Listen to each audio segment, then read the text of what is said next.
combien de DIRCOM, mais même d'un peu moins de 45 ans, mais voilà, autour de 45 ans, 50 ans, me contactent en me disant j'ai craqué, je me suis barré, j'ai été viré, j'ai été débarqué du jour au lendemain, changement d'organisation, je trouve pas de boulot, je sais pas comment m'y prendre, je suis perdu, j'ai plus confiance en moi. Depuis quelques années, j'ai senti des baisses de niveau de recrutement, des baisses de niveau de rémunération. Donc évidemment, les plus anciens, entre guillemets, et les plus chers, c'est pas forcément ceux qu'on va chercher en premier. On attend toute l'expérience, toute la maturité de stagiaires qui ont encore jamais eu un CDI de leur vie. Enfin, mais voilà, c'est assez absurde.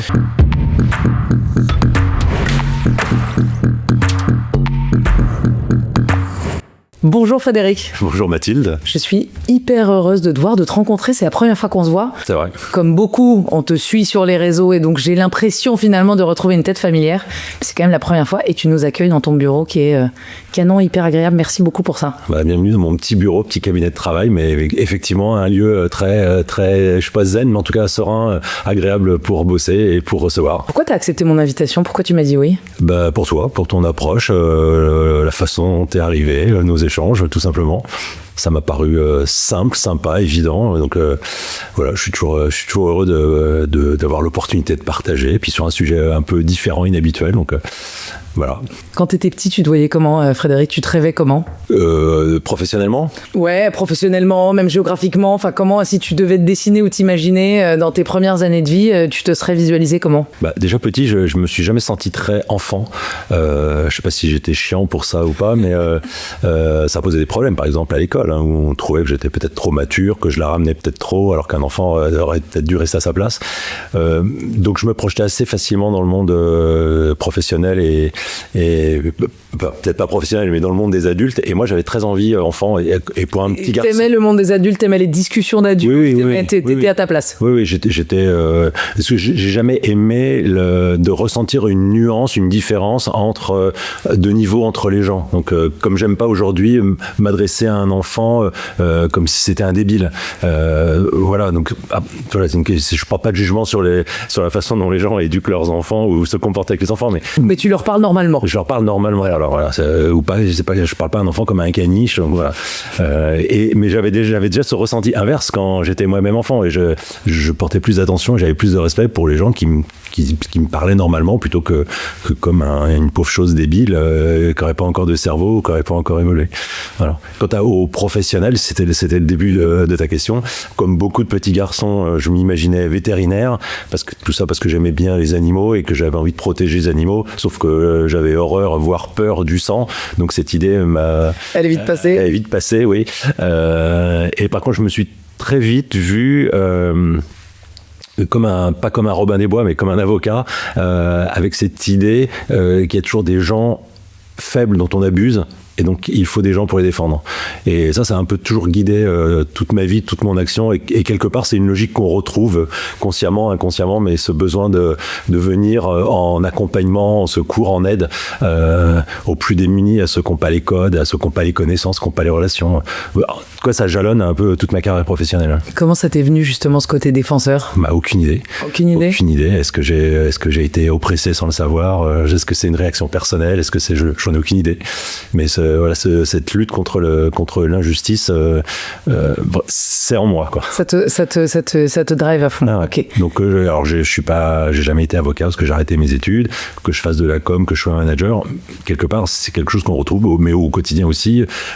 Parfois dans un commerce, dans un restaurant, le patron d'un restaurant qui parle mal à un de ses serveurs, ça me met hors de moi. Ça t'arrive d'intervenir ? J'interviens, oui. J'adore. Je supporte pas ça. Ouais. Tu vas aller lui dire oui, que c'est pas la bonne manière de s'adresser à son collaborateur. Que c'est pas la bonne manière et que c'est certainement pas devant moi qu'il faut le faire devant le client et que c'est insupportable de voir deux humains se traiter de cette façon-là. Ouais.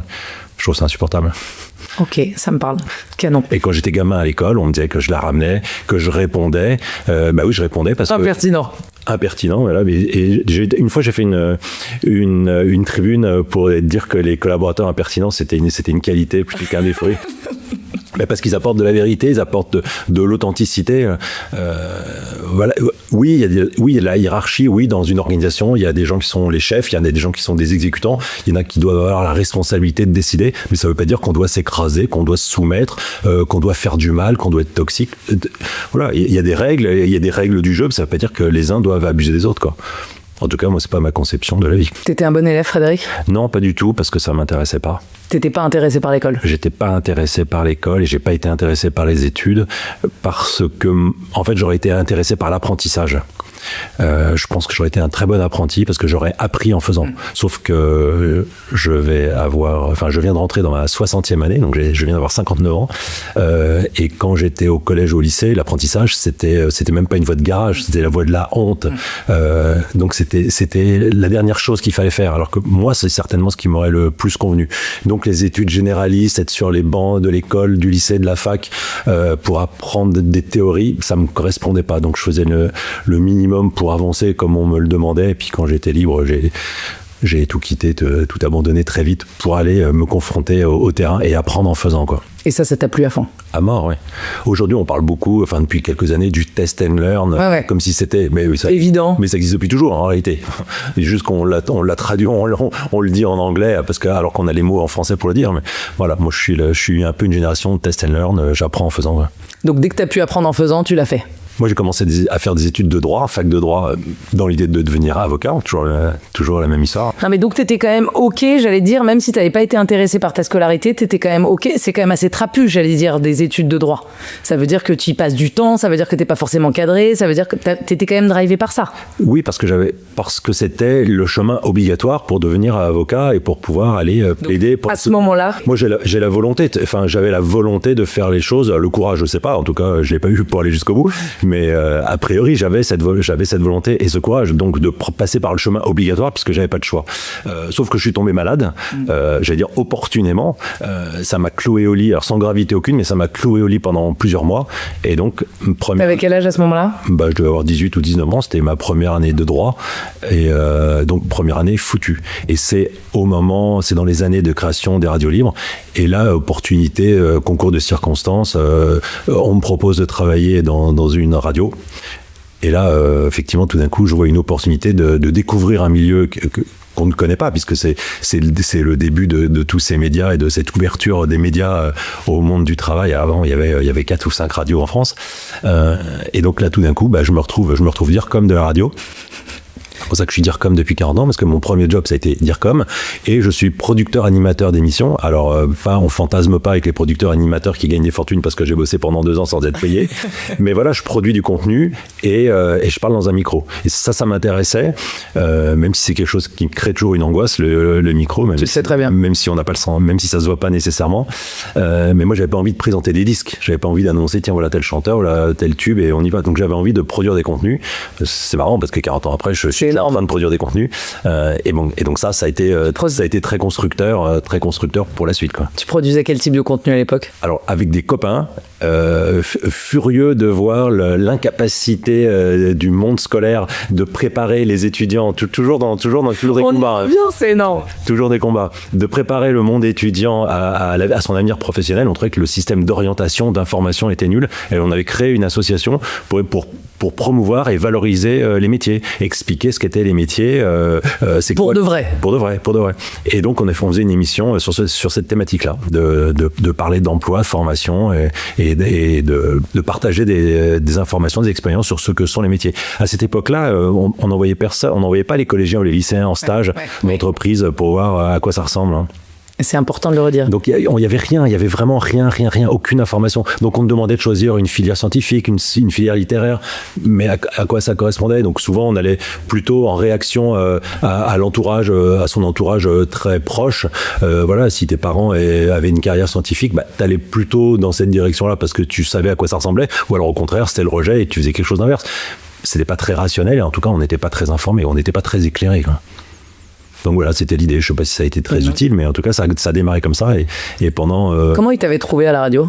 Je m'en souviens pas du tout. C'est vrai. Souvent, on me pose cette question-là parce que j'ai pas souvenir de les avoir démarchés, mais j'ai pas souvenir d'avoir été. Il y avait un lien, il y avait. Concours de circonstances. Ouais. À ce moment-là, t'étais encore cloué au lit ou tu venais de ne plus l'être ? Non, je ne l'étais plus. Je sais que j'avais fait plusieurs castings pour plusieurs radios, mais c'était toujours des radios musicales. Et là, tout d'un coup, une radio qui produisait du contenu, une radio d'info qui m'a proposé de venir les accompagner dans leur début d'aventure. Canon. Donc ça fait 40 ans que tu produis du contenu. J'allais dire, ça vaut quand même la peine d'être dit. Ouais, c'est marrant. Parce que quand on cherche des collaborateurs et des collaboratrices qui savent des choses, qui ont éprouvé des concepts, avoir quelqu'un qui a 20, 30, 40 ans d'expérience, il faut quand même arriver à mesurer ce que ça représente. Ça fait 40 ans que je produis les contenus. Et c'est d'autant plus drôle pour l'anecdote, c'est que moi j'étais plutôt matheux. J'étais très bon en maths et j'étais très mauvais en français. Et ça, c'est improbable. Non, mais c'est pas improbable. C'est que j'étais très mauvais en français. Pourquoi ? Parce que je faisais des fautes d'orthographe. Okay. Et donc, pendant toute ma scolarité jusqu'à la terminale, je n'ai été jugé que sur mon orthographe. Et donc, j'étais nul. Et on avait bien réussi à me persuader que j'étais nul. Et c'était comme ça. Et en plus, j'étais très bon en maths. Donc, c'était très facile. Mais j'aimais pas l'idée d'une carrière scientifique parce que j'aimais pas physique-chimie. Et puis, il se trouve que j'ai dû repasser le bac français du fait d'une très mauvaise note à cause de l'orthographe, certainement, j'imagine. Donc c'était pas ton système de pensée, ce que t'expliquais, qui était jugé, c'était uniquement l'orthographe. En tout cas, c'est ce que je constatais et je cherchais pas plus ou davantage à comprendre. C'était comme ça. Et en terminale, donc j'ai dû repasser l'épreuve de français pour essayer de rattraper ma note, puisque j'étais en plus dans un bac littéraire, donc ça avait un quotient dingue. Et là, une prof de français qui n'était pas issue du système de l'éducation nationale, elle était écrivaine. Et je sais pas comment elle se retrouve là, prof de français. Et là, tout d'un coup, une femme qui me trouve merveilleux, avec laquelle j'étais en lutte, souvent intellectuelle et personnelle, mais j'étais sa révélation parce qu'elle adorait mon style. Et tout d'un coup, j'apprenais que le français, c'était pas que de l'orthographe, c'était aussi un style. Et tout d'un coup, quelqu'un me disait que j'avais un style dingue, c'était formidable, et qui me montrait en exemple, qui me prenait en exemple. Et alors là, ça m'a un peu bouleversé. Et après, quand un de mes premiers jobs après la radio, ça a été de diriger des cabinets d'élus et notamment d'écrire des discours, de rédiger un bulletin municipal, d'écrire des discours. Et je me suis dit, c'est quand même dingue parce que pendant toute ma vie jusqu'à là, on m'a dit que j'étais nul en français et maintenant on me paye pour écrire. C'est assez, donc produire des contenus pour faire le lien avec ta question. T'as progressé en orthographe ? Oui, on progresse en orthographe, c'est étonnant. T'es méga fort en orthographe ? Non, méga fort, non. Tu te fais aider parfois ? En plus, non, mais surtout que toi, tu vas très dans la nuance. Alors, deux choses. Plusieurs choses. Oui, on progresse. Deux, on a toujours des doutes. Quand t'as entendu pendant presque 20 ans que t'étais nul, c'est difficile de revenir sur le fait que peut-être que tu serais pas si nul que ça. Mais effectivement, on progresse en fait par le fait de faire, par l'apprentissage. Et puis, que ce soit moi ou que ce soit d'autres de mes collaborateurs ou de mes associés, de toute façon, on se relie.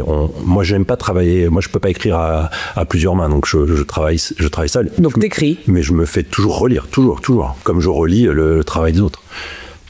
C'est une sécurité et c'est aussi une pure question de professionnalisme aussi. Et puis quand on produit beaucoup, parfois c'est bien quand même d'avoir une supervision. Ok. Ouais. Non mais hyper intéressant. Je fais du coup une petite digression. À ceux qui ont leurs enfants à l'école, qui ne sont pas très forts en français et peut-être juste en orthographe, il y a de l'espoir et tout le monde peut progresser. Frédéric en est probablement un excellent exemple. Mon 9e livre sort cet automne. Donc pour un mec qui était nul en français, voilà, 9 c'est une belle revanche. Dont un, tous ne sont pas mesurés. Il y en a un qui est vendu et lu dans 25 pays francophones. Hein, ils sont pas traduits. T'aimerais les traduire ? Non. C'est pas un sujet ? Non, c'est pas un sujet. Non, c'est pas un sujet. Ok. Ça, c'est jamais. Enfin, on m'en a parlé 1 ou 2 fois, mais ça s'est pas vraiment présenté. Je pense que je serais pas forcément à l'aise après pour aller non plus les promouvoir dans d'autres langues. Et puis, comme tu le disais, la langue française, elle est tellement faite de nuances que tout ne serait pas forcément évident à traduire ou à transposer dans d'autres langues. Et puis, j'arrive à un moment où il faudrait que j'apprenne à me calmer un peu.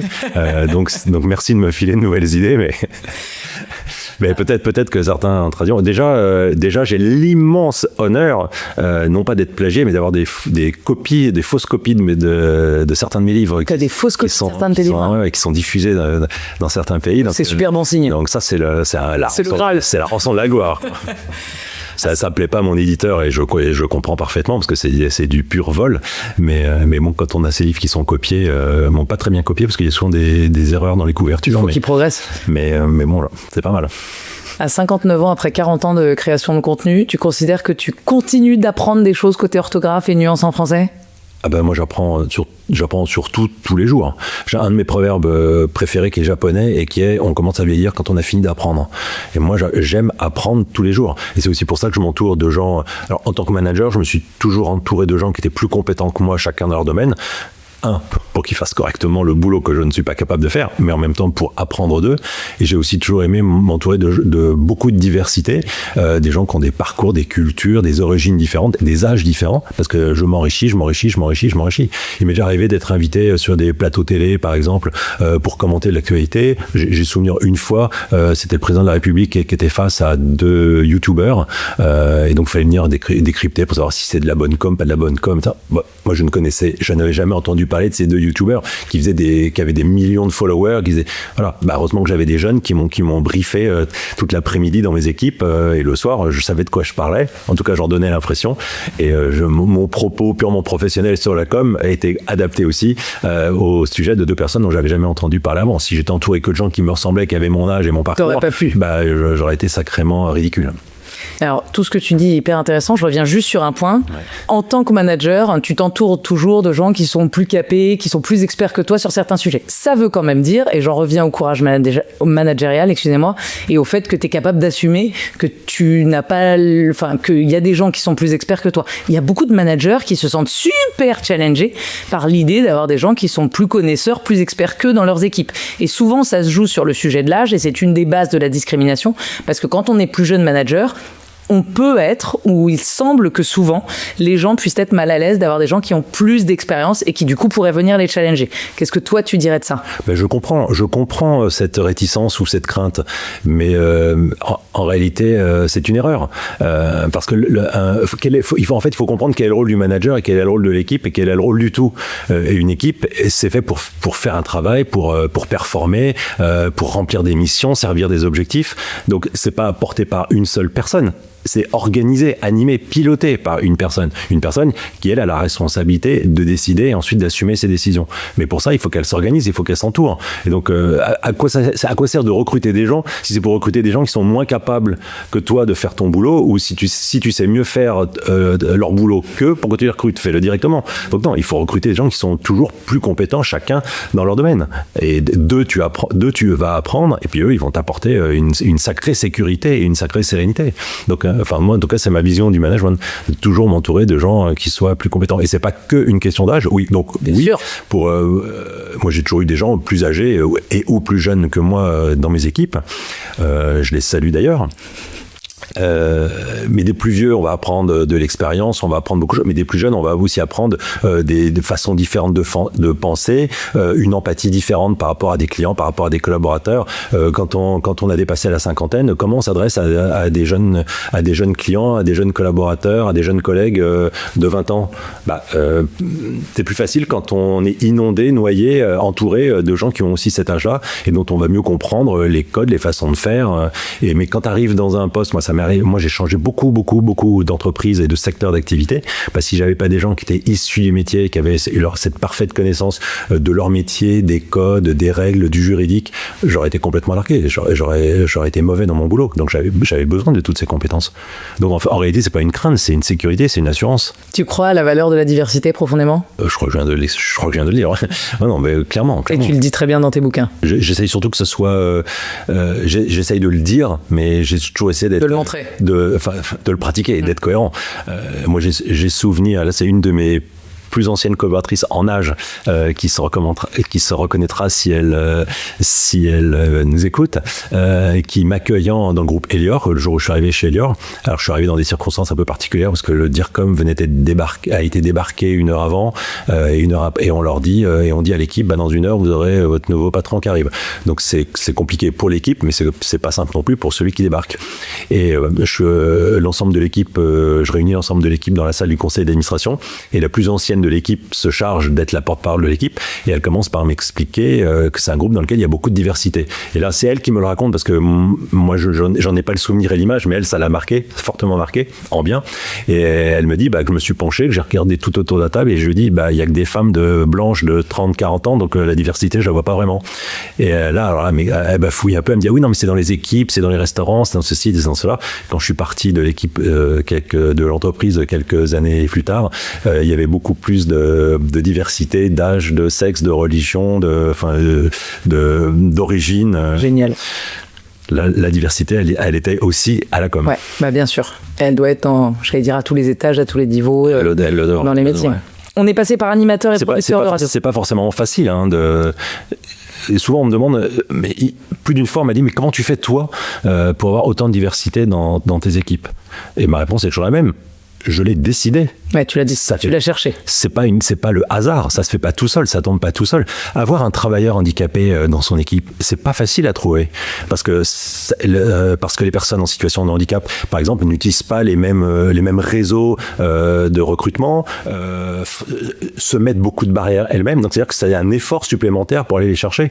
Et c'est vrai que quand un manager doit créer son équipe, notamment s'il a fait des études, alors que moi c'est pas mon cas, j'ai pas cette facilité-là, mais il va aller chercher éventuellement dans son ancienne école des anciens collègues, donc, mais qui quelque part se ressemblent tous, sont tous façonnés, viennent des mêmes milieux sociaux. Donc évidemment, c'est très facile et c'est très opérationnel parce qu'on recrute très facilement et on a des gens qui vont peut-être travailler avec toi de façon plus rapide et plus efficace tout de suite.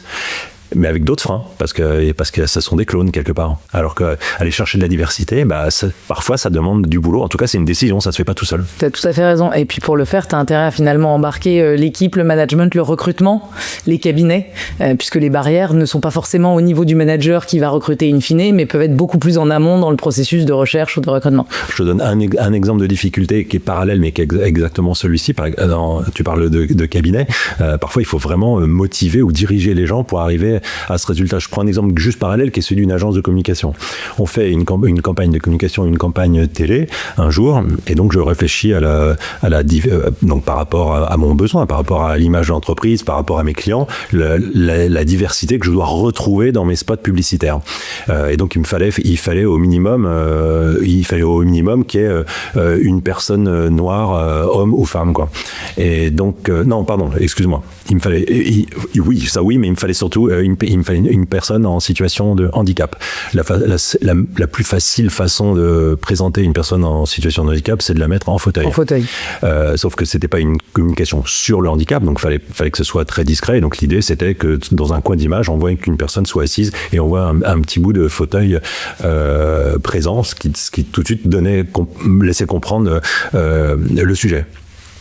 Et là, l'agence de communication me propose un casting et me propose plein de gens, que des valides. Et je leur dis, non, c'est pas dans le brief. Moi, je veux une personne, pour représenter une personne handicapée, je veux une personne handicapée. Et on me dit, oui, mais c'est facile, on la fera asseoir. Mais je dis, mais non, c'est pas ça la diversité. Non. Quand on est en situation de handicap, on a beaucoup plus de mal de trouver du boulot. Dans la communication ou dans les acteurs, les comédiens, les figurants ont beaucoup plus de mal de trouver du boulot. Donc si on prend un valide pour jouer une personne handicapée, alors quelque part, quelle chance ont-ils ? On n'est pas dans notre démarche, on n'est pas cohérent dans notre démarche RSE, on n'est pas cohérent dans notre message. Et moi, je me sens pas honnête de faire ça. Ah oui, ça va être plus compliqué. Ça va être plus compliqué, mais c'est ce qu'on va faire. Et on a trouvé une personne, un figurant parfait, parce qu'il y a largement tout ce qu'il faut. Il fallait juste décider de le faire et se donner quelques jours de plus pour le faire. Juste un peu plus de temps même pas un peu plus de mal.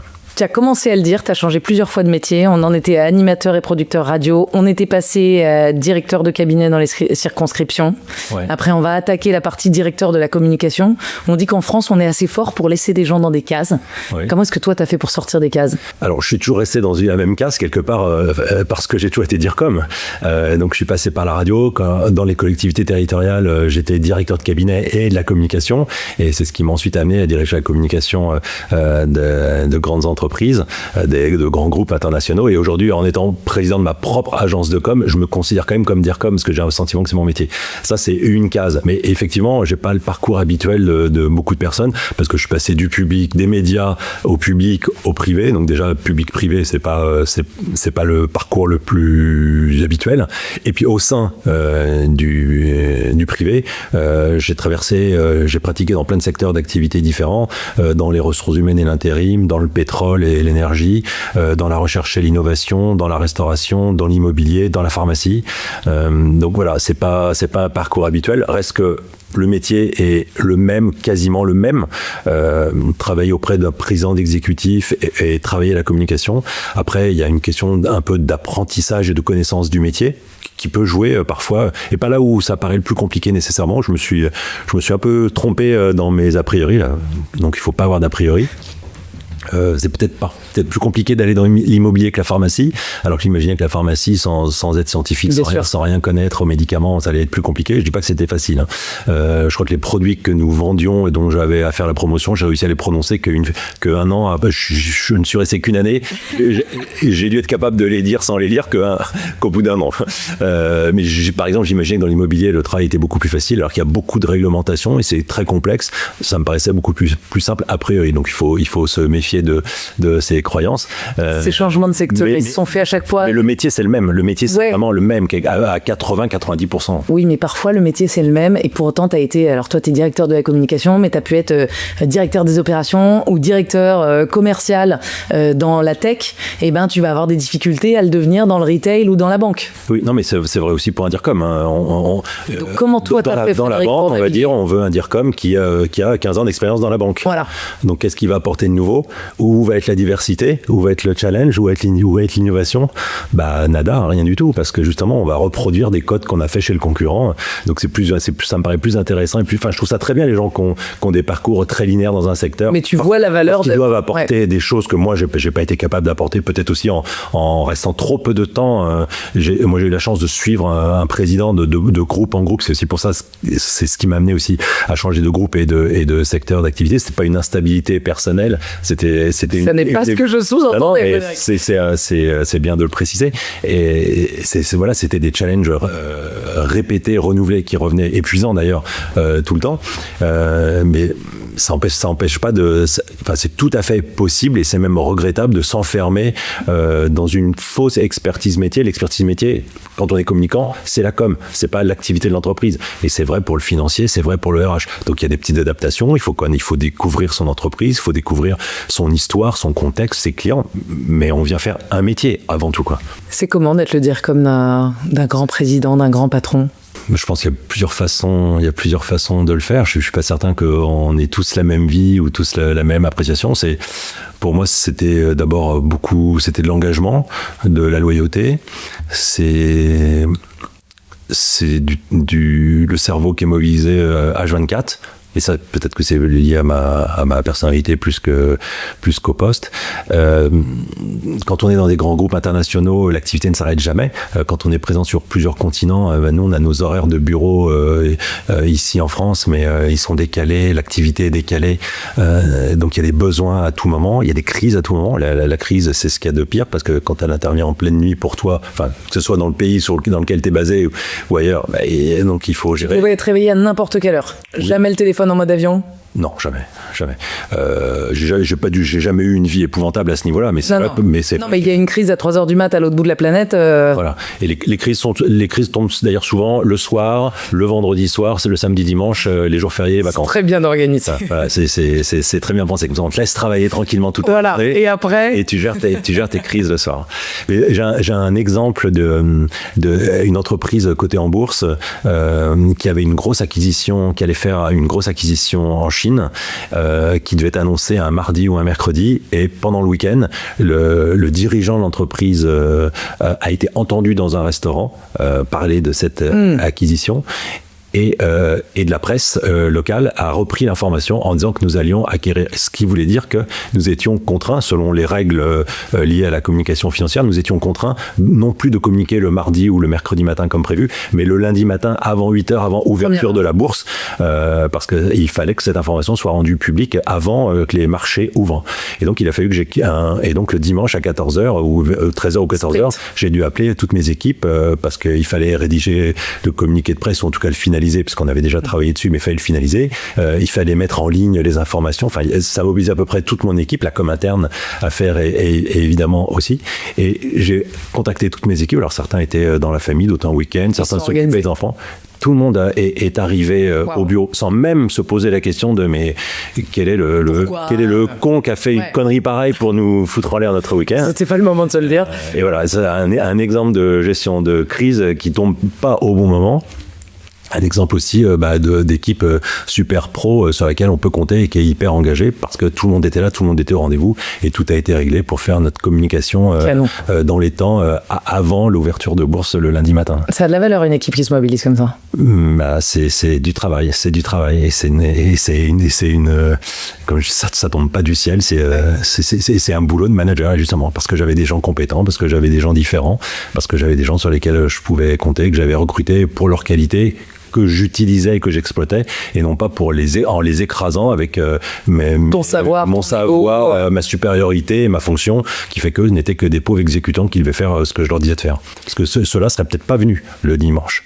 Tu les aimes, ces coups de bourre, ces énormes coups de pression, t'en as beaucoup, t'es habitué, t'adores, t'es lassé, t'es comment ? Alors c'est fatigant, mais je pense que c'est en même temps c'est mon énergie, c'est mon carburant, je pense. Okay. Je pense que c'est voilà. J'ai eu des jobs parfois très courts dans lesquels je suis pas resté d'ailleurs, où j'avais pas beaucoup de travail et je m'ennuyais. Je m'ennuyais et je n'avais qu'une envie, c'était de faire autre chose parce que j'avais rien à faire. Assez compliqué. Ça m'est rarement arrivé, mais ça m'est arrivé. Une fois dans le public, j'ai souvenir un jour, on me téléphone un matin, un ami me passe un coup de fil en me disant tu bosses, tu fais quoi? Et je dis je mange une pomme. Il fait t'as pas de boulot? Et je dis si, j'ai la presse à lire, mais je le garde pour cet après-midi parce que l'après-midi va être long, quoi. Oh là là. Ça c'est pas ma vie, ça. Ok, ça c'est pas ta vie, c'est pas la vie que tu souhaites. Mais des crises tout le temps, ça me booste. Ça c'est bon, ça. 40 ans dans la com, quelle est la compétence qui t'a le plus servi pour arriver justement à naviguer de secteur en secteur, d'entreprise en entreprise et à faire un travail de qualité? Compliqué, alors d'ailleurs peut-être compliqué entre compétences et qualité, je sais pas, c'est beaucoup de choses. Certainement l'engagement, la loyauté, la fidélité, parce que quand tu travailles avec des présidents d'exécutifs, hommes et femmes, c'est d'abord une relation personnelle forte, une complicité personnelle, professionnelle, intellectuelle. Donc ça, il faut qu'il y ait cette connexion, et il faut que la personne ait extrêmement confiance en toi, et toi, il faut que tu aies extrêmement confiance en elle. Donc ça a toujours été, je crois, le cas avec les personnes avec lesquelles j'ai travaillé. Après, peut-être mon exigence, c'est plus des qualités, je pense, que des compétences. Et d'ailleurs, souvent, chez les collaborateurs, alors évidemment, je recrute toujours des gens qui sont compétents, mais je pense que leurs qualités personnelles sont peut-être, s'il faut hiérarchiser, ce qu'on appelle parfois la partie soft skills. Peut-être, ouais. C'est peut-être plus rare et donc peut-être plus précieux que la compétence qu'on peut trouver partout. Mais une personne très très compétente, mais avec laquelle on ne s'entend pas, avec laquelle on n'a pas le bon feeling, si on a éventuellement pas confiance, je sais pas si on va pouvoir aller très loin. Alors que si ça c'est fortement ancré, je pense qu'on peut aller plus loin. Et la compétence, on peut la développer, on peut l'acquérir. Encore une fois, j'ai dit, je recrute des gens très compétents à la base. Ah, mais bien sûr, mais ces qualités-là sont très fortes, et je pense que c'est aussi ce que moi j'ai dû apporter aux gens pour lesquels j'ai travaillé. Quelles sont les qualités que tu recherches quand tu cherches un nouveau collaborateur, une nouvelle collaboratrice? Tu regardes quoi? J'ai envie de tirer le fil, je me permets, Frédéric, parce que dans les personnes qui nous écoutent et qui nous regardent, il y a des personnes qui sont en transition professionnelle, comprendre au chômage, qui cherchent leur prochain challenge, qui se font challenger en entretien, en interview assez régulièrement, et qui seront ravis d'entendre tes mots. Oui, alors j'aime pas trop répondre à ce genre de questions. Parce que t'as peur que ça fasse donneur de conseils? Non, alors oui, ça c'est sûr, mais c'est pas pour ça. C'est plutôt parce que je veux pas donner le sentiment de faire le malin ou d'être non, au-dessus de la mêlée. Ouais, je crois pas qu'on ressente ça. Alors je reprends. J'aime pas trop ça. Les qualités. Non, mais je vais répondre. Je suis jamais très à l'aise avec ce genre de questions, et puis peut-être que je vais pas paraître si professionnel que ça non plus. Mais moi souvent, je me dis, est-ce que je vais avoir envie de déjeuner le midi avec cette personne? Et si je me dis non, alors c'est très discriminant quelque part. Je passe mon temps à lutter contre les discriminations, mais on a tous nos biais. Voilà. Et je recrute pas des gens pour avoir des amis. J'ai suffisamment d'amis comme ça, et je cherche pas à mêler les gens. Après, les amitiés se font, ne se font pas, peu importe. Mais voilà, est-ce qu'on va avoir envie de déjeuner ensemble le midi? Et si je me dis pas du tout, je me dis c'est pas. Il y a un truc qui passe pas. Ouais, ça va être compliqué, quoi. Et je me suis trompé, mais je me suis pas souvent trompé. Le deuxième point très très important, par contre, c'est moi quand je recrute des gens, et quand je te dis que je recrute des gens différents, vraiment je cherche des gens différents, et je cherche des personnalités. Alors personnalité, c'est pas la personne la plus extravagante qui parle le plus fort, mais vraiment des personnalités. Et je me dis, est-ce que cette personne va trouver sa place dans l'équipe? Parce que parmi plein de personnalités, il faut que chacun trouve sa place. Il faut pas que les gens se cannibalisent. Est-ce qu'elle risque d'être écrasée? Est-ce qu'elle va... Et donc c'est cette question, je me la pose aussi. C'est est-ce qu'elle aura sa place entière? Est-ce qu'elle va pouvoir prendre sa place dans l'équipe? Ça, c'est très important. C'est important pour elle et c'est important pour les autres. C'est hyper intéressant et je trouve que j'ai été manager pendant quelques années et je trouve qu'on se questionne pas assez sur la place de chacun dans l'équipe. Il y a un côté, je veux une équipe diverse et que ça se voit et que ça soit à l'image de la société parce que j'y crois et que je pense que c'est important pour mon équipe et pour mon business. Donc ça, c'est très chouette. Mais après, tu as effectivement ceux qui vont plus prendre la parole. Tu as ceux qui sont ce qu'on appelle la force tranquille et qui, je trouve, ont parfois moins de place dans les équipes et dans les entreprises et sont peut-être moins convaincants en entretien parce qu'ils ont une énergie qui est plus posée. Est-ce que tu... Comme ça me gêne pas, ça. Ouais. Ça me paraît pas être un problème. Moi, ça me dérange pas qu'une personne soit plus discrète, soit plus réservée. Ce que je veux pas, c'est qu'elle le soit parce qu'elle se sent écrasée ou qu'elle est frustrée. Qu'elle ait sa place. Et parce qu'elle est écrasée par d'autres. C'est ça que je veux pas. Maintenant, je demande pas, justement, je disais bien, tout le monde ne peut pas monter sur la table et être le clown ou l'animateur de service. J'en ai dans mes associés. Voilà, il y a des figures qui paraissent plus fortes que d'autres. Moi, ce que je veux, c'est que chacun ait bien sa place et se sente bien à sa place et trouve sa place. C'est ça qui est... Non, mais c'est ce que j'ai entendu et je trouve que c'est... Qu'est-ce que tu as gardé de tes apprentissages dans les années publiques et que tu as appliqué au privé?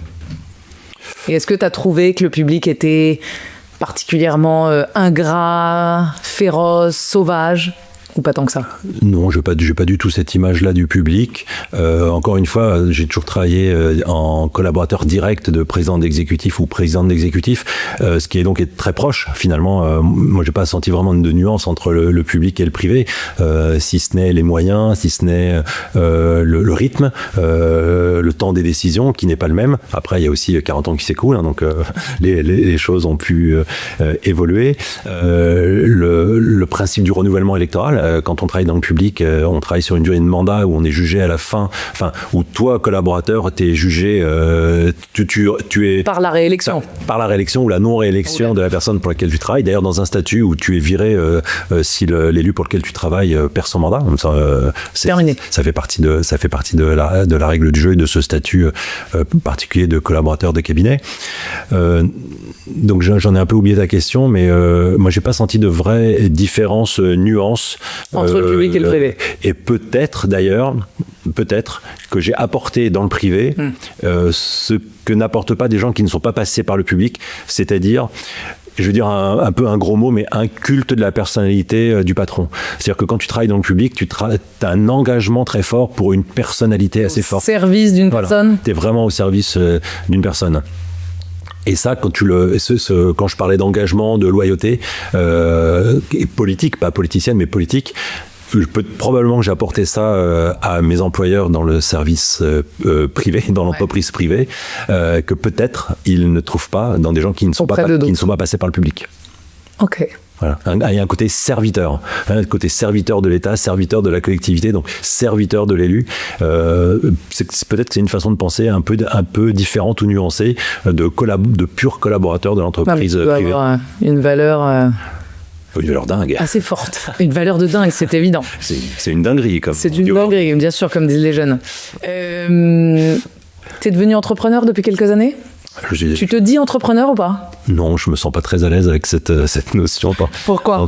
J'ai plus l'impression d'être en profession libérale qu'entrepreneur. Je pense entrepreneur, il y a un côté entreprise, grosse entreprise, équipe salariée. Moi, je fonctionne plutôt comme une profession libérale en cabinet restreint. Mais juridiquement, oui, je suis entrepreneur. Oui. Depuis 3 ans. Il y a un côté à ton compte et structure qui se développe. Exactement. Qu'est-ce qui t'a donné envie justement de développer ta propre structure ? Parce que ça, tu l'avais pas encore fait. Non, ça, je l'avais pas fait. J'y pensais depuis longtemps. 20 ans dans des grands groupes internationaux, dans 6 grands groupes. 6 grands groupes. Ça veut dire quand même très régulièrement, on repart à zéro, on arrive, on reconstruit une équipe, on reprend tous les fondamentaux. Et puis ton travail est à peine en train d'être visible et d'être réalisé que hop, tu repars ailleurs. Et il y avait une forme de fatigue, d'épuisement. Je me disais que je n'allais pas pouvoir faire ça toute ma vie. à un moment, il allait falloir arrêter. C'est pour ça que j'ai créé ma marque Tenkan Paris en 2020, alors que je n'ai créé mon entreprise qu'en 2022. Entre le temps de commencer à me projeter, à imaginer ce que serait mon futur, et puis le temps de créer le mouvement et de quitter ma dernière entreprise pour pouvoir le faire. Donc voilà, c'était à la fois pour être moins dans la pression, moins dans cette fatigue et ce tourbillon, les groupes cotés, les LBO, c'est quand même un tourbillon de folie. Petite lessiveuse. Complètement. J'étais aussi beaucoup sollicité pour partager, pour aller faire des conférences, et j'avais jamais le temps. Enfin, je pouvais pas partir, m'absenter 2, 3, 4 jours pour aller faire une conférence. Et quand je dis faire des conférences, c'est en France, mais c'est aussi beaucoup à l'étranger. Pour ça que ça demande 3-4 jours. Quand c'est au fin fond de l'Afrique, il n'y a pas un vol tous les jours, il faut le temps d'y arriver. C'est pas forcément une liaison directe, tout ça. Voilà, exactement. Donc j'avais aussi envie de pouvoir consacrer du temps et satisfaire ces demandes, et aussi des demandes clients qui collaient un peu. Donc voilà, je pouvais pas faire du conseil. Moi, je n'ai fait qu'un boulot quand j'étais dans l'entreprise. Je travaillais pour l'entreprise. Je travaillais pas pour plusieurs personnes en même temps. C'est aussi ça, la loyauté qu'on doit à son patron, à son entreprise, à ses équipes. Parce que je vais pas non plus faire bosser mes équipes quand moi je vais faire autre chose. Donc voilà, c'était pour avoir ces différents temps de partage, d'échange, et puis une forme de liberté, ou en tout cas de recul un peu par rapport à cette pression très forte qui est celle des grands groupes, quoi. 3 ans plus tard, t'es heureux Ah ouais, je suis super heureux. C'est vrai, t'es super heureux.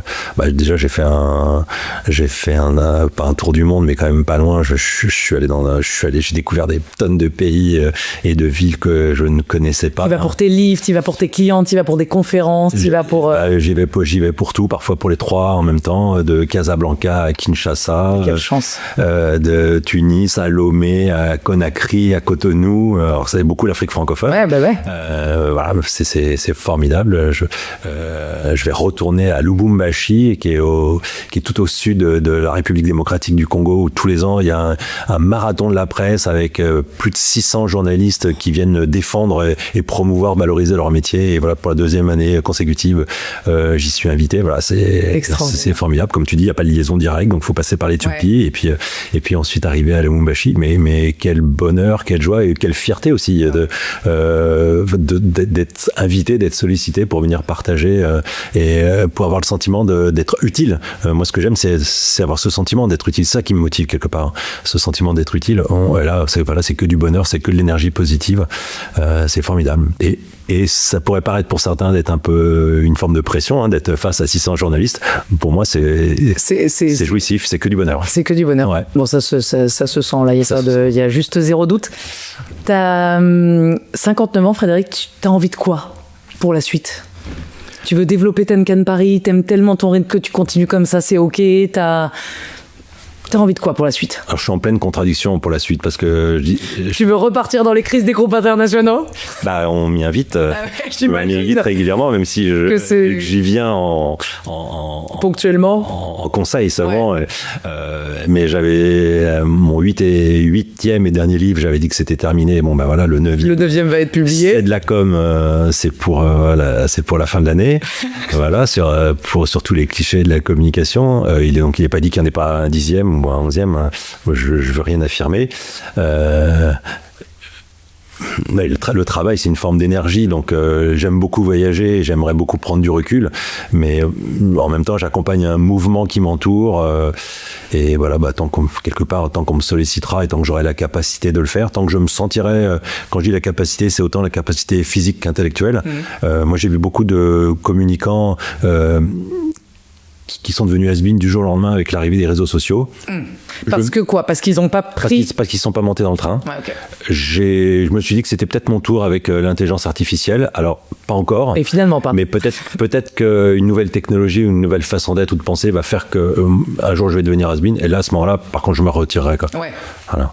Mais tant que alors, peut-être qu'on dit has-been et qu'on s'en rend pas compte. J'ai pas l'impression que tu le fasses. Mais voilà, je pense que c'est plutôt ça qui me freinera. Il y a souvent un mot qui est utilisé, que moi j'essaie d'utiliser parcimonie, qui est le mot de transmission. Ouais. Je trouve que dès qu'on parle de plus de 45, plus de 50 ans, on dit ils sont là pour transmettre. Moi, je crois qu'ils sont aussi là pour continuer de construire, de partager, d'apprendre. Et c'est tout à fait ce que tu viens de nous délivrer pendant cette interview. Est-ce que pour autant, avec 40 ans, avec le bagage et l'expérience que tu as, il y a des tribunes, des moments, alors tu le fais à travers tes livres, est-ce que tu as des conférences, est-ce que tu interviens dans des facs auprès de beaucoup plus jeunes, parce que tu as tellement quand même à donner. Mais ça, c'est toute la partie partage, c'est vraiment ça. C'est vrai que j'utilise pas le mot transmission, mais c'est pour dire exactement la même chose. Effectivement, dans des facs, alors j'ai arrêté de donner des cours parce que j'y prenais plus de plaisir, mais par contre, je continue de faire des conférences donc dans des facs, dans des écoles, pour des instituts de formation, à l'Institut du leadership du Gabon, par exemple, en Guinée également, à un institut de communication et d'information. Donc ça, c'était pour citer l'extérieur, mais voilà, j'étais à Casablanca il y a pas très longtemps, même chose dans une grande université.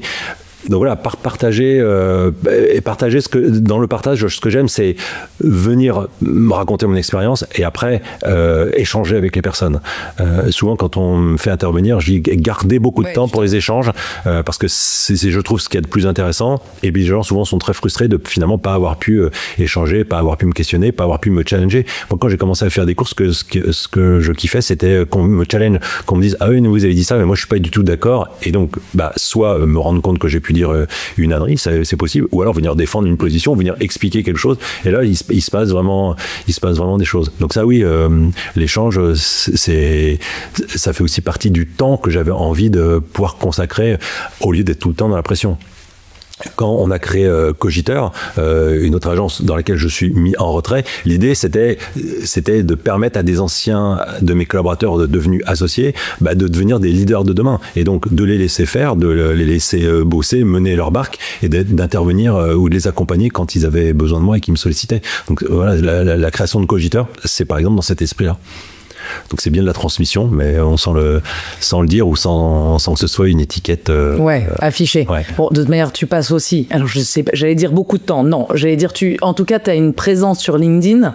Enfin, moi je trouve que tu dégages à travers ton profil déjà une certaine forme de sympathie que je retrouve, et donc je vois que c'est absolument vrai, je n'avais pas de doute. Et puis on a toujours, j'allais dire, on est super intéressé par ce qui se passe auprès des directeurs de la communication, il y a un côté insider qui nous intéresse, et tu passes du temps à partager et à transmettre aussi à travers ce canal-là. Alors effectivement, c'est peut-être là où je passe le plus de temps, et je pensais pas l'évoquer. J'ai toujours eu envie de promouvoir et de valoriser mon métier. Et notamment, en parallèle, comme je suis passé dans beaucoup d'entreprises et que je savais quand j'arrivais dans une entreprise que je n'y resterais pas très longtemps, c'est-à-dire que je ne pouvais pas consacrer de l'énergie de communication à promouvoir un métier ou un secteur d'activité, enfin un secteur d'activité, parce que je savais que je n'allais pas y rester longtemps, donc je n'avais pas créé des communautés sur une thématique alors que je risquais de changer. Et donc je me suis consacré à valoriser mon métier, la communication, qui lui allait me suivre dans les différentes entreprises. Et je me suis retrouvé bien malgré moi, en tout cas sans stratégie ni ambition, à être un promoteur du métier, un ambassadeur du métier. J'avais parfois, on me dit délégué de classe sans avoir été élu, pour valoriser nos métiers. Et quelque part, ça t'engage et ça t'oblige aussi, parce que les gens attendent. Et donc, il y a une demande, t'es sollicité, et du coup, et tout ça fait un entraînement. Ça nourrit une roue, voilà. Un moulin. Et comme je produis du contenu, comme là-dedans, ça produit du contenu, là-dedans, c'est le cerveau pour ceux qui nous écoutent et qui n'ont pas l'image. Comme ça produit tout le temps et que j'ai besoin de me libérer de tout ce que je produis parce que sinon ça m'encombre. Tu libères. Voilà, sur les réseaux sociaux. Alors ça a été très longtemps sur Twitter. Ça l'est davantage maintenant sur LinkedIn, même si moi je suis resté présent sur tous les réseaux sur lesquels j'ai des communautés, et j'ai pas voulu punir certaines mes communautés de Twitter en quittant Twitter, même si les audiences aujourd'hui se sont effondrées. En tout cas, je suis toujours présent sur ce réseau aussi, et Instagram. Et voilà, tout ce qui me passe par l'esprit et qui me paraît être utile à partager, je le partage. Et j'imagine que c'est j'allais dire un canal d'acquisition, c'est pas le bon terme, mais ça t'apporte aussi beaucoup de légitimité et de business. Et en fait, ce qui m'intéresse là-dedans, au-delà du fait que ça a permis cette rencontre et c'est énorme, on rencontre souvent énormément de collaborateurs qui disent en fait, moi je travaille dans une entreprise, et que du coup se sentent autorisés qu'à communiquer au sujet de cette entreprise. Une nouvelle référence, un nouveau client, j'en sais rien, de lancement, un événement ou quelque chose, mais qui du coup ne développent pas du tout leur marque personnelle et uniquement la marque de l'entreprise. Et l'entreprise, lorsqu'on s'y sent bien, c'est formidable, mais il y a un moment où on a le droit d'avoir envie d'autre chose. Et si on a un profil qui n'est pas complètement désirable, alors on aura un peu plus de difficultés à l'avoir. Et du coup, je trouve que le fait que tu dises, moi quand je venais dans une entreprise, je savais que ce serait pas pour toujours et que je serais de passage. Et pour autant, la colonne vertébrale de ma carrière, c'est la direction de la communication. Alors j'ai travaillé finalement à une ligne édito sur ce sujet-là, parce que c'est celui qui me représente. Exactement. Tu as tout dit. Non, mais c'est important de le dire et de le noter. Et je sais que c'est pas évident, mais moi, je réencourage les gens à continuer d'investir finalement sur la construction de leur carrière professionnelle. Donc aujourd'hui, on est super bien dans cette boîte et c'est top, mais peut-être que demain, on a envie d'autre chose et il faut construire ses futurs horizons. C'est pas juste quand c'est un peu difficile qu'il faut s'en occuper, c'est probablement un peu en amont. Et en complément de ce que tu as dit, c'est uniquement par les réseaux sociaux que je me suis créé une notoriété, et ce qui m'a amené à ces sollicitations de conférences aujourd'hui à mes clients, c'est uniquement la visibilité sur les réseaux sociaux. Tous nos amis de l'Afrique francophone, c'est uniquement grâce au réseau. Uniquement grâce au réseau à l'origine. Et encore une fois, c'est pas une stratégie, je l'ai pas cherché, c'est une conséquence. Quand je m'engage sur les réseaux, d'abord. J'aime bien raconter que quand je suis arrivé sur Twitter en 2009, sauf erreur, et que pendant, je pense, 1 an, je n'ai pas utilisé Twitter parce que je ne comprenais même pas à quoi ça servait. Je ne comprenais pas. Tu observais. J'étais pourtant sur Facebook, je crois peut-être seulement sur Facebook à cette époque-là, mais je ne comprenais pas. Donc j'ai mis du temps avant d'être actif, je pense environ 1 an après mon inscription. Donc il est mentionné inscrit depuis 2009, mais je pense que je ne publie que depuis 2010. Mais voilà, c'est tout l'engagement communautaire qu'il y a eu autour de mes publications sur réseau qui font que de réseau en réseau, il y a eu un effet boule de neige, et tout d'un coup, des gens qui s'intéressent, des gens qui ont envie de me rencontrer, des gens qui ont envie de me voir pour de vrai, et puis des gens qui ont envie de m'inviter, des gens qui ont envie de m'écouter, et c'est comme ça qu'on en arrive là, mais sans avoir cherché à le construire. Ça qui est peut-être que certains imaginent que tout ça est très construit, tout ça a été très pensé, très intellectualisé, mais en réalité pas du tout, quoi. Alors je sais l'utiliser et je sais l'aligner. T'as appris, tu sais tirer les bonnes fenêtres. Mais je profite de ce que j'ai construit inconsciemment, ou en tout cas sans vision future. C'est comme ça que ça s'est fait. Et par exemple, souvent on me demande mais comment je peux avoir autant de communautés sur l'Afrique. En réalité, je ne le sais pas. Ce que je sais, identifié à peu près, c'est quelques premières personnes qui ont été des gros relais dès le début. Qui t'ont relayé. C'est par exemple en RDC, un journaliste qui est devenu député, qui est devenu ministre. C'est un conseiller spécial du président de la République du Congo. C'est une présidente d'agence en Guinée. C'est d'une agence de com en Guinée. C'est une conseillère com d'un gouvernement au Gabon. Des personnes qui m'ont suivi très tôt, qui ont beaucoup relayé mes propos et qui ont créé des petits effets boule de neige autour d'elle, et qui ont fait des communautés dingues auxquelles je ne pouvais pas aspirer, quoi. Aujourd'hui, ce sont les Congolais de la République démocratique du Congo qui représentent ma première communauté sur les réseaux. C'est extraordinaire. Voilà. Alors c'est plus de 110 millions d'habitants, hein, c'est le premier pays francophone du monde. Mais voilà, donc wow. Tu réponds à pas 110 millions, c'est pas 110 millions de followers, ouais. 110 millions. Pas encore. Oui, je réponds absolument à tout le monde. Je réponds à tout le monde, et c'est moi qui réponds. C'est toi qui réponds. C'est moi, j'ai personne derrière mes réseaux. Autant quand j'étais en entreprise, derrière mes marques, j'avais une équipe et j'avais des community managers et des personnes qui produisaient des contenus et qui animaient la relation. Pour ce qui me concerne, c'est 100% moi, ouais. Je pense que les gens le savent, le ressentent, tout ça. Ça se sent. Non, j'avais effectivement pas du tout imaginé. Et quand il m'arrive de temps en temps, hein, c'est pas tous les jours, je fais pas le malin, mais pour prendre un exemple très récent, de descendre le Nuit-Vagram, et tout d'un coup il y a une personne qui vient vers moi et qui dit vous êtes Fred Fougerat. Alors je ne dis pas que je reconnais la personne, parce que tout réseau confondu, je dois approcher les 100 000 followers, donc évidemment, je peux pas connaître tout le monde, mais en tout cas, les gens avec lesquels j'ai échangé, quand ça arrive et qu'il se trouve que j'ai échangé avec la personne se rend bien compte que je me raccroche tout de suite. Une petite lumière qui se rallume. Et donc ça se ressent aussi.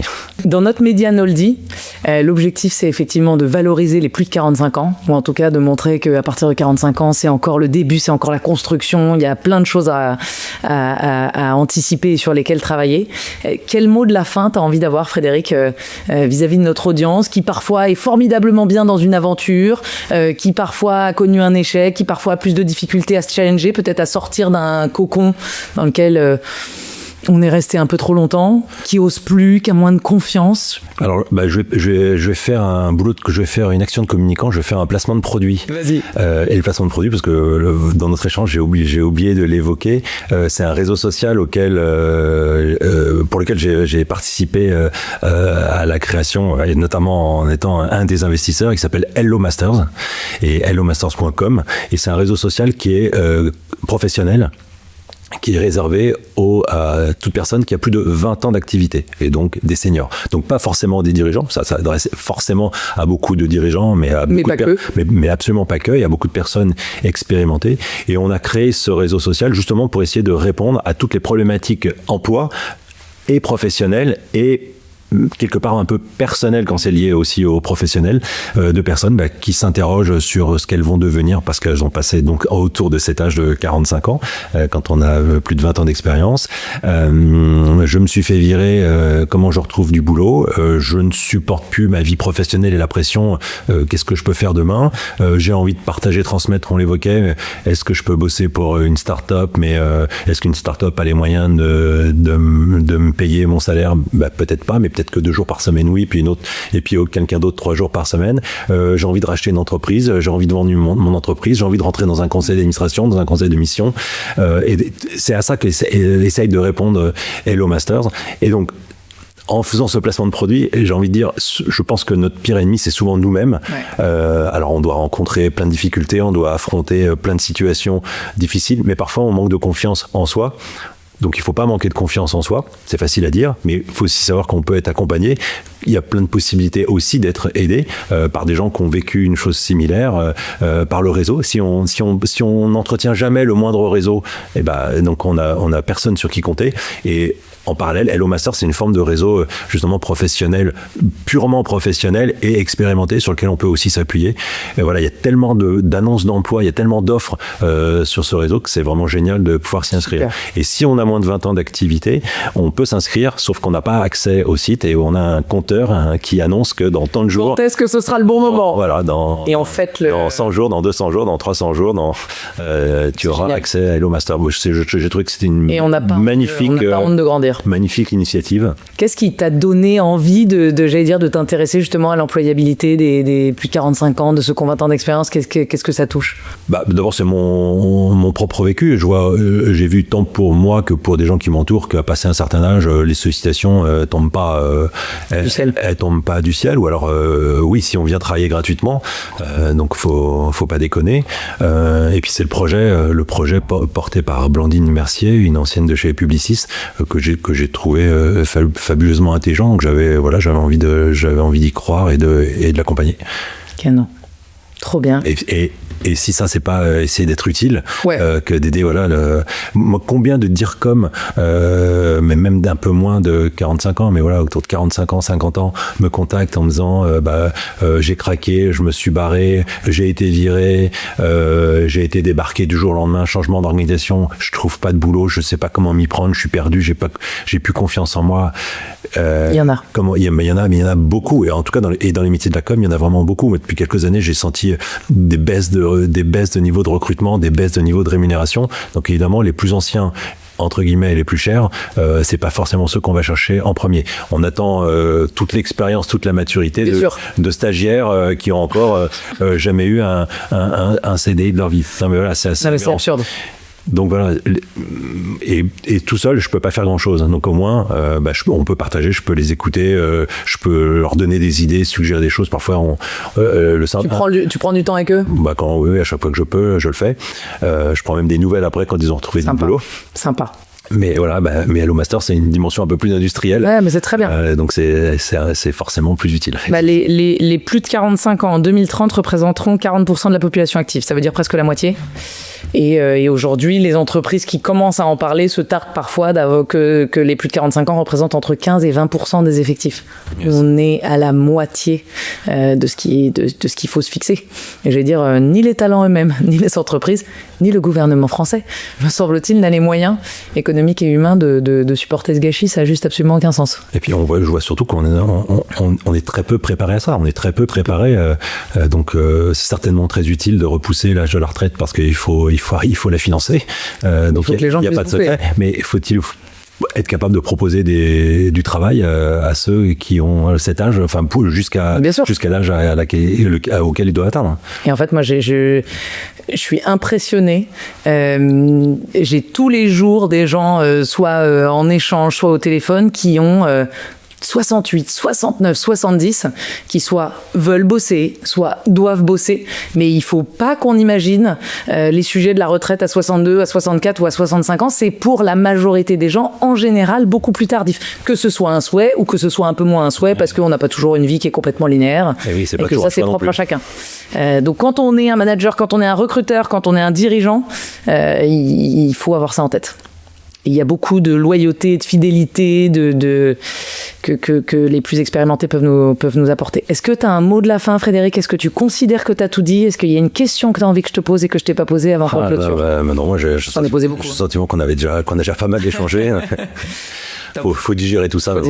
Un immense merci, Frédéric. C'était une super interview. J'étais absolument ravie et je te dis à très vite. Merci, à très vite. Si vous avez aimé l'interview de Frédéric, au moins autant que moi, abonnez-vous à notre chaîne YouTube. Et surtout, n'oubliez pas l'essentiel, l'expérience, c'est tendance. Noldy is trendy. À la prochaine.